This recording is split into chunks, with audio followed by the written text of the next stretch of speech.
오늘 우리에게 주시는 하나님의 말씀은 신약 성경 중에 마태복음 8장 18절에서 22절까지 말씀입니다. 신약 성경 12면입니다. 마태복음 8장 18절에서 22절까지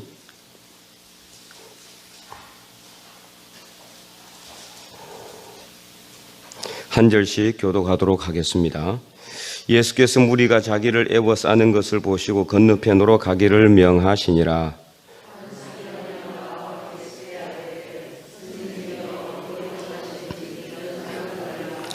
예수께서 이르시되 여우도 굴이 있고 공중의 새도 거처가 있으되 인자는 머리 둘 곳이 없다 하시더라.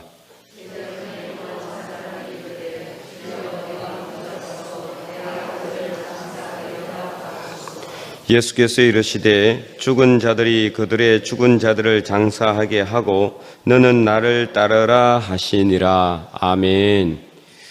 오늘 본문은 이제 한 서기관이 나와서 예수님께 예수님 어디로 가든지 저는 예수님을 따르겠다 이렇게 이제 말하는 것을 볼 수가 있습니다.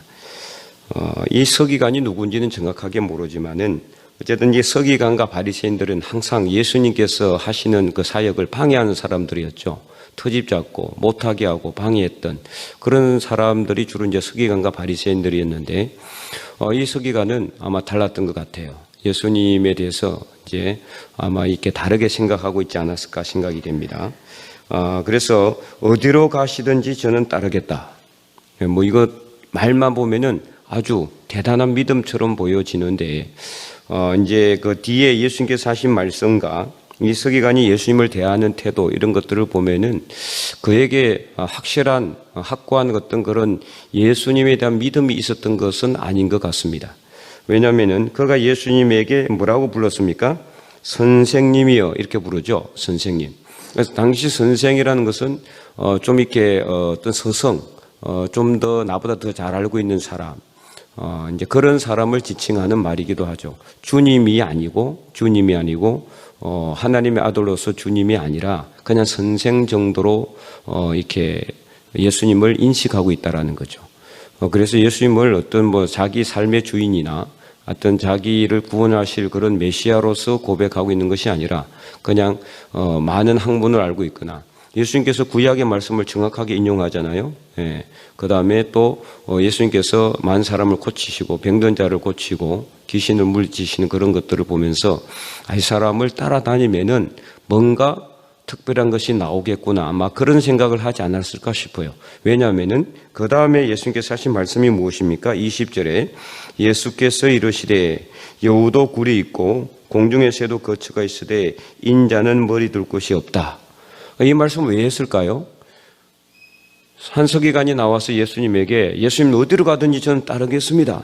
그럼 그래 같이 가자 뭐 하든지 아니면 뭔가 다른 말씀을 해야 될 텐데 예수님께서 하신 대답은 완전히 이 서기관의 어떤 이 말하고는 좀 다른 번지수 같아요. 그죠? 이 말씀을 하신 이유.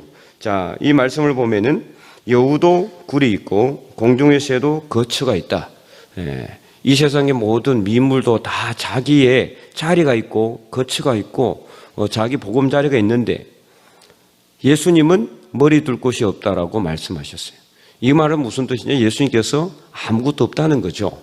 네가 나를 따라다녀 봤자 얻을 것이 아무것도 없다. 이것을 말하는 거예요. 그게 만약에 이 서기관이 예수님을 통해서 뭔가 영적인 것을 바라고 영적인 것을 사모하는 마음으로 이렇게 했다면은 예수님께서는 당연히 어떻게 대답했을까요?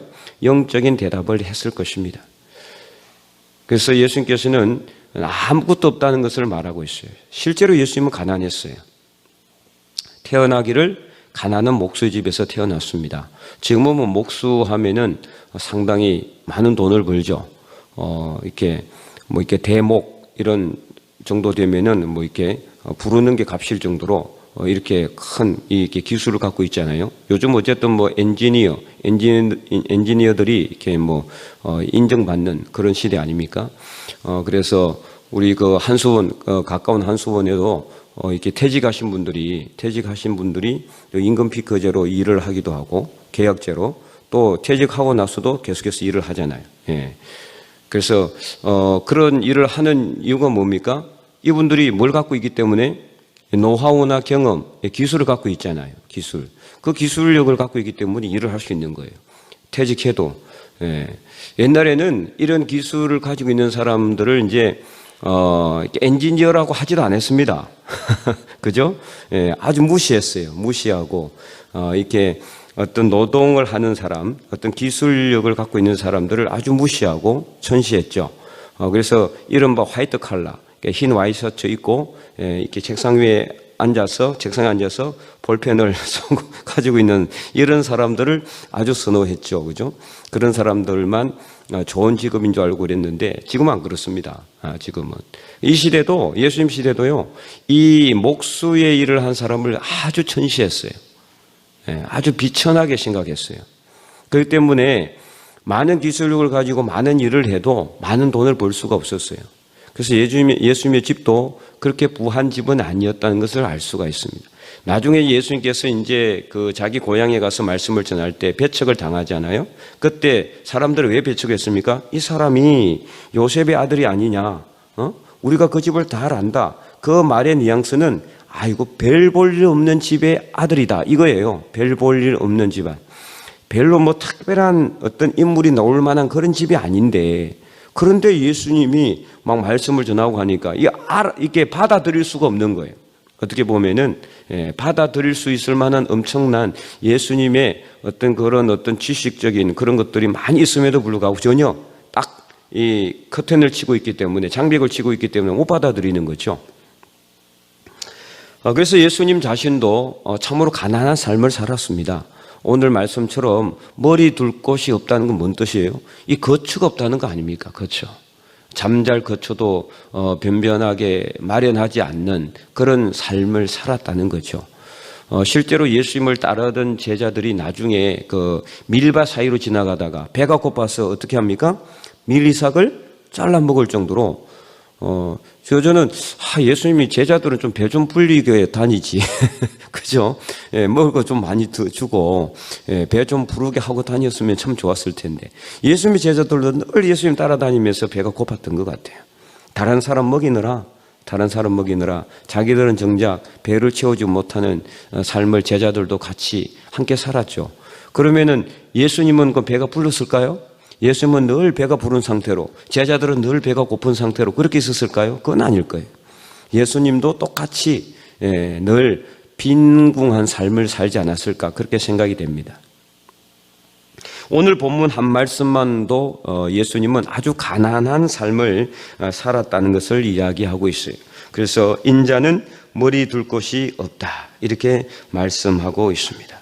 실제로 예수님을 따라다녔던 제자들도 대부분 다 어떻습니까? 당시에 가장 천한 직업이었던 어부였습니다. 어부들이 거의 대부분이었죠. 세리, 마태를 제외하고는 거의 대부분이 다 어부였어요. 그래서 돈이 없어요. 가진 것도 없고. 그 제자들이 돈이 좀 많으면은, 가진 것이 많으면은 그나마 제자들이 그 돈을 가지고 예수님을 뭐 이렇게 잘 섬긴다든지 이렇게 했을 텐데, 제자들도 돈이 없는데 무슨 수로 예수님을 섬기겠습니까?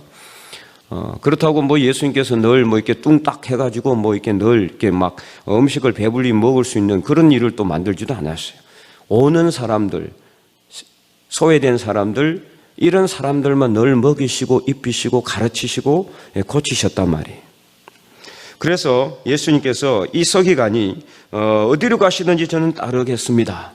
예수님을 따라다니면은 뭔가 특별한 일이 있을 것 같고, 뭔가 자기 일이 잘 풀릴 것 같고, 뭔가 이렇게 좋은 것이 이렇게 콩고물이라도 떨어질 것 같은 그런 생각이 들었었겠죠. 예수님 보니까 막 기적도 일으키시고, 막 귀신도 물리치시고, 병든 사람 고치시고, 500이여 700이여 기적을 하는 거 보니까 뭐 놀라운 그런, 이 사람 따라다니면은 뭔가 하여튼 못해도 하여튼 뭔가 큰 목 하나 잡겠구나, 이런 생각을 하지 않았을까, 이런 생각이 들어요.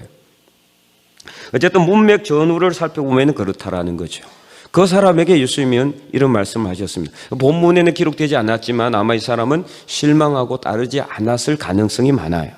왜냐하면 그 다음에 예수님께서 뭐라고 이야기하십니까? 21절을 보세요. 제자 중에 또 한 사람이 이르되 주여 내가 먼저 가서 내 아버지를 장사하게 허락하옵소서. 또 다른 제자가 나오죠. 또 다른 제자. 이게 제자들의 당시의 수준 정도가 이 정도였다는 거죠. 예수님을 따라다니긴 했지만은 뭐이기 때문에 뭔가 예수님에게 특별한 것이 나오지 않을까.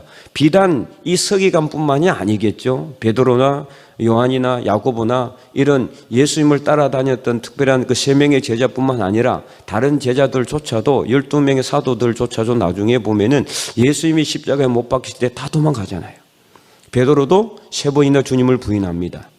그 정도로 그들이 예수님에게 바랐던 것은 예수님이 십자가에 못 박혀 돌아가시고 부활하시기까지는 그들의 목적은 그들의 삶의 유익을 위해서, 정치적인 목적을 위해서 예수님이 마치 이 나라를 로마로부터 이렇게 벗어나게 하실 어떤 그런 정치적인 메시아로 그렇게 알았다는 거죠.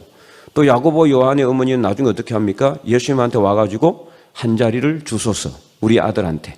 각자 나중에 하나님께서 자꾸 하나님의 아들이라고 그러고 예수님께서 그러면 하늘 보좌에 앉으시면은 오른쪽에 왼쪽에 한 자리씩 주시옵소서. 그래서 그 때문에 어떤 일이 일어났습니까? 제자들 사이에 다툼이 일어났어요. 제자들 사이에. 야, 너는 왜 너희 어머니를 동원해가지고 이런 일을 하느냐. 제자들끼리 서로 다툼이 일어날 정도로 여전히 제자들의 생각은 세상적이었어요. 영적이지 못했죠. 예수님은 끝없이 하나님의 나라를 전파하고 있는데도 불구하고 제자들은 끝없이 세상 나라만을 이렇게 바라봤다는 것입니다. 이처럼 예수님은 평생 해봤자 33년 아주 짧은 삶을 살고 가셨지만은 예수님은 참으로 가난한 삶을 살았습니다. 근데 이렇게 예수님께서 왜 가난한 삶을 살았을까? 그것은 바로 우리를 부유하게 하시기 위해서입니다.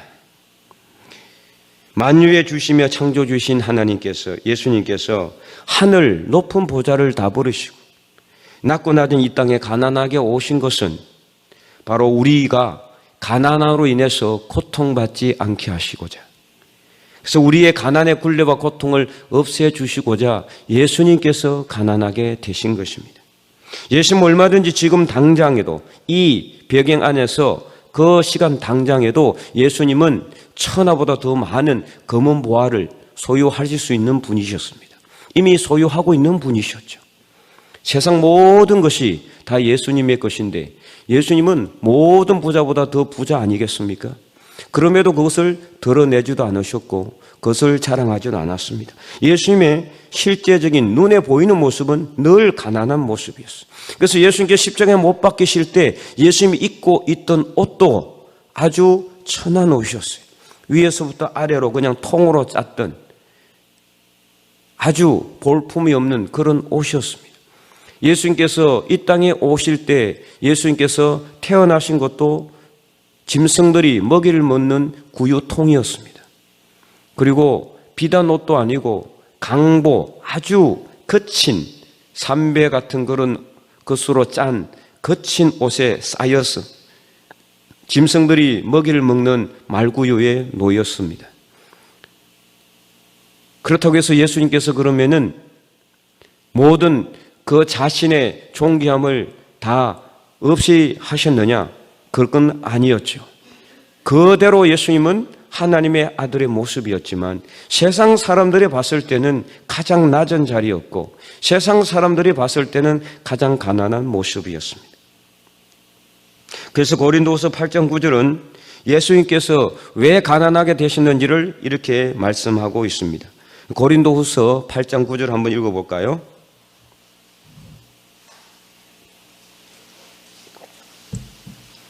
고린도후서 8장 9절 말씀,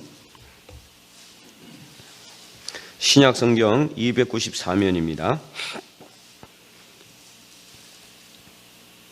네, 다 찾았습니까? 아직 찾고 있죠? 네. 고린도후서 8장 9절 말씀이에요. 예. 다 찾았으면 우리 다 함께 읽어보겠습니다. 우리 주 예수 그리스도의 은혜를 너희가 알거니와 부유하신 이로서 너희를 위하여 가난하게 되심은 그의 가난함으로 말미암아 너희를 부유하게 하려 하심이라. 아멘. 네, 예수님께서 가난하게 되신 것은 우리를 부유하게 하신 것입니다. 예수님께서 가난하게 되셨기 때문에 오늘 우리는 부자게 된 것입니다. 그러면은 부자가 무엇일까? 여러분, 예수님은 평생을 이렇게 가난하게 사셨는데 그러면 진정으로 예수님이 진짜 가난한 사람이었습니까? 그것은 절대 아니죠.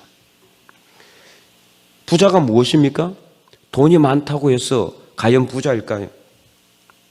우리가 졸부라는 이야기를 많이 하죠. 갑자기 로또를 당첨을 받았다든지 아니면은 갑자기 벼락 부자가 되었다든지 땅을 좀 샀는데 그 땅이 갑자기 하루아침에 막 100배, 1000배 올라가지고 큰 돈을 벌어. 이런 사람은 뭐라 그럽니까? 예, 졸부라고 합니다. 졸부. 듣기 좋은 말은 아니에요.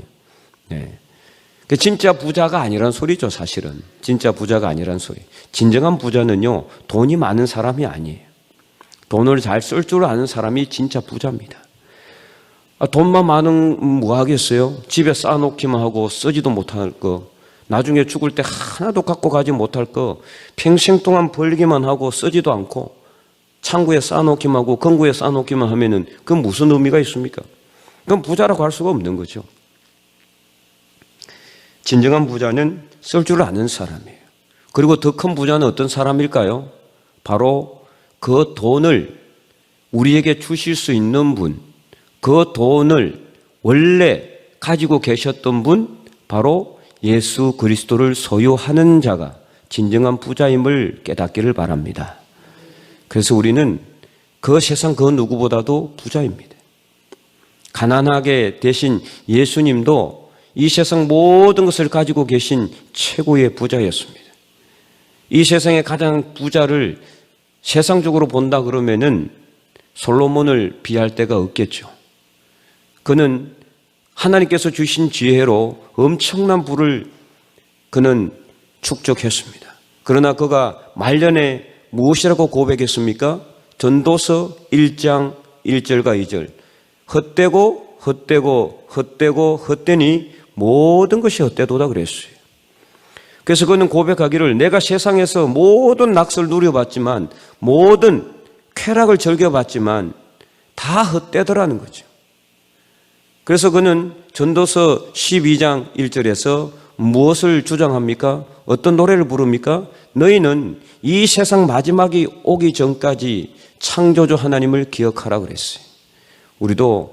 우리가 비록 이 세상에서 세상적으로는 가진 것이 없을지라도, 그래서 가진 것도 없고 세상적으로 봤을 때는 비록 가난한 삶을 살고 있을지라도 오늘 우리는 이 세상의 모든 것을 가지고 있는 예수님을 믿고 있기 때문에 우리는 세상 그 누구보다도 부자인 줄로 믿으시기 바랍니다. 그래서 우리는 예수님처럼 가난하게 되셨지만 예수님이 가난하게 되심으로 그러면은 모든 것을 주지 않았습니까? 아니십니다. 예수님이 가난하게 되셨기 때문에 예수님은 우리에게 생명을 주실 수가 있었습니다.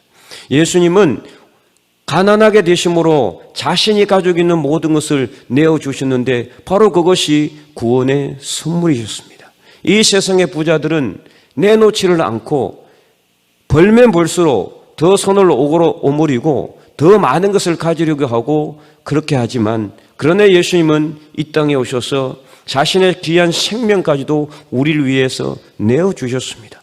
바로 이러한 삶이 가장 부자인 삶인 줄로 믿으시기 바랍니다. 그래서 오늘 우리도 예수님처럼 가난하게 될 수 있기를 바랍니다.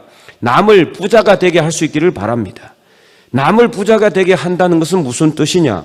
내 재산을 그에게 주는 것이 아니라 나에게 있는 가장 최고의 소유물인 예수님을 그 사람들에게 전하는 것이 바로 그 사람들을 부자가 되게 하는 거예요. 실제로도 이 세상에서 우리가 성공하기를 원한다면은 이 세상의 모든 것을 가지고 계시는 예수님을 우리가 믿어야 돼요. 예수님 안에 있어야 돼요. 예수님을 소유해야 됩니다. 그래야 할 때 세상에서도 성공할 수가 있어요. 누구든지 예수님을 부르는 자, 예수님의 이름을 부르는 자는 구원을 얻는다고 했는데 그 구원보다 더 값진 것이 어디 있습니까? 그 구원보다 더 큰 보물이 있습니까? 이 세상 그 무엇을 준다고 해도 그 구원을 바꿀 수는 없어요. 살 수도 없어요. 예수님은 우리에게 자신의 귀한 생명을 내어주심으로 구원을 선물로 주셨습니다. 오늘 우리도 예수님처럼 가난하게 되어서 비록 우리가 가지고 있는 것이 없을지라도 우리에게 있는 것, 그것을 다른 세상 사람들에게 주므로 그들로 하여금 진정으로 영적으로 부자가 되게 하는 그런 예수 그리스도의 영성을 닮아가는 사람들이 될 수 있기를 바랍니다. 그래서 베드로와 요한이 성전으로 기도하러 올라갔을 때 나면서부터 이 안전뱅이가 된 불구가 된 사람에게 뭐라고 이야기합니까? 나는 아무것도 없지만은 내가 가지고 있는 것을 내게 주노니 나사렛 예수 그리스도의 이름으로 일어나 걸어라. 예수님이 그 안에 있기 때문에 예수님의 이름으로 그에게 준 것처럼 오늘 우리도 마찬가지예요. 통장에 수십억, 수백억, 수천억 쌓아놓지 못했지만 오늘 우리 삶 속에는 이 세상의 모든 것을 가지고 계신 예수님이 있습니다. 그 예수님을 가지고 있기 때문에 우리는 그 누구보다도 부자예요. 세상의 것을 가지려고 하지 마시고 예수님을 한 번만 더 믿으시고 바라보시고 예수님의 이름으로 기도하시고 예수님을 의지하여서 이 세상에서 그 누구보다도 부자 되는 삶을 살아가는 저와 여러분이 될 수 있기를 주님의 이름으로 간절히 축원드립니다.